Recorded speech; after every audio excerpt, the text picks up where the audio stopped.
తన జీవితాన్ని తనే ఫడంగా పెట్టుకున్నాడు జగన్మోహన్ రెడ్డి. మావిగన్ అనే పేరుతో అయితే నేను విభేదిస్తాను, ఇంతకు ముందే చెప్పా. మావిగన్ అనే పేరు కొంచెం వెటకారంగా ఉంది. ట్రోల్ చేయడానికి తగినటువంటి విధంగా ఉంది. ప్రపంచంలో ఎక్కడా లేని పేర్లు మనం తీసుకొచ్చుకుని ఇప్పుడు జపాన్ అన్నట్టు ఏ జపాన్ పేర్లలాగానో జర్మనీ పేర్లలాగానో మనకు అక్కర్లేదు. అమరావతే అమరావతిలో అంటే ఇక్కడ చెప్పాల్సిన పాయింట్ ఏంటంటే ఆ మావిగన్ అనేటటువంటి పదాన్ని వాడేసి అమరావతి చంద్రబాబు నాయుడు 29 గ్రామాలకు పరిమితం చేస్తాననుకుంటున్నాడు. నేను మాత్రం విజయవాడ, గుంటూరు, మచిలీపట్నం కలుపుతాను. పేరు అమరావతి ఉంచుతాను అని చెప్తే అద్భుతంగా ఉంటుంది. అది ఆ ప్రాంత ప్రజలు తేల్చుకోండి అంటే కరెక్ట్‌గా ఉంటుంది. అలా కాకుండా మావిగన్ మాది, అమరావతి వాళ్ళది అంటున్నారు. సరే, ఇక్కడ ఒక తెగింపు ఏంటయ్యా అంటే గతంలో సోనియా గాంధీతో విభేదించి కాంగ్రెస్ పార్టీ నుంచి బయటకొచ్చి ఓదార్పు యాత్రలు చేసినటువంటి సందర్భంలో పెద్ద నష్టమే ఫేస్ చేశాడు. 16 నెలల జైలు జీవితం పక్కన పెడితే ప్రధానమైనటువంటి అంశం ఓడిపోయాడు. అప్పుడు జరిగిన ఉప ఎన్నికలు వరుసగా గెలుచుకుంటూ వచ్చాడు. కానీ మెయిన్ ఎలక్షన్స్ 2014కి వచ్చేటప్పటికి ముగ్గురు జట్టు కట్టినప్పుడు ఓడిపోయాడు.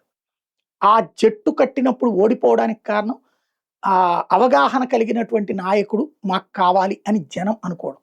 బట్ ఆ తర్వాత అమరావతిని నెత్తికెత్తుకున్న చంద్రబాబును ఓడించారు జనం 2019లో. అమరావతి నియోజకవర్గ పరిధిలోనే ఓడించారు. ఎందుకు అంటే అక్కడ కేవలం కొంతమందికి సొంతమవుతోంది, డబ్బులు కొంతమందే సంపాదించుకుంటారు. దాన్ని టాక్టికల్గా పాజిటివ్గా వాడుకోవాల్సిన జగన్ 3 రాజధానులని దాన్ని పూర్తిగా వదిలివేయటం జగన్ 11 సీట్లకు పరిమితం అవడంలో వన్ ఆఫ్ ద ఫ్యాక్టర్ అది. ఇప్పుడు మావిగన్ అంటున్నటువంటి జగన్ ఒక తెగిస్తున్నాడు. మావిగన్ అనే పదాన్ని చాలా మంది వెటకారం చేస్తున్నారు, ఇంక్లూడింగ్ అమరావతిని విజయవాడ, గుంటూరు కావాలి అన్నటువంటి వాళ్ళు కూడా. ఆ విషయంలో విభేదిస్తున్నటువంటి వాళ్ళు అమరావతి అంటే 29 గ్రామాలు కాదు, విజయవాడ, గుంటూరు కూడా కలవాలని కోరుకుంటున్న వాళ్ళు. జగన్ ఇంకో ఊరు కూడా కలుపుతుంటే మచిలీపట్నం.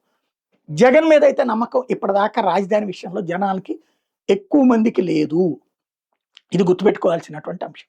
కాబట్టి ఈ రాజధాని నిర్మాణం అండర్ కన్స్ట్రక్షన్లో ఉన్నప్పుడు జగన్ని మళ్ళీ గెలిపిస్తే ఏమైపోతుందో అన్న భయం ఉంటుంది. అట్లాగే ఆ తర్వాతన ఈ మావిగన్నని తెస్తాడేమో అని భయం ఉంటే రేపు ఎలక్షన్లో ఓడిపోతాడు కదా. అది తెలిసి కూడా అమరావతి మీద ప్రజల్లో వ్యతిరేకత ఉందని నమ్ముతున్నాడా? తనకి తాను తన పార్టీ విజయవాడ, గుంటూరు, కృష్ణా, గోదావరి, ప్రకాశం జిల్లాల వరకు దీని ఇంపాక్ట్ ఖచ్చితంగా ఉంటుంది. అదే సందర్భంలో రాష్ట్ర వ్యాప్తంగా విశాఖపట్నం వాళ్ళు అమరావతిని యాక్సెప్ట్ చేశారు, తిరుపతి వాళ్ళు అమరావతిని యాక్సెప్ట్ చేశారు, అంటే రాయలసీమ, ఉత్తరాంధ్ర కూడా యాక్సెప్ట్ చేశారు. జగన్ ప్రపోజల్ని 3 రాజధానులనే తిరస్కరించారు. మా ఏరియాకి హైకోర్టు వద్దని తెలంగాణ రాయలసీమ వాళ్ళు అనుకున్నారు, మా ఏరియాకి సెక్రటేరియట్ వద్దని విశాఖ వాళ్ళు అనుకున్నారు.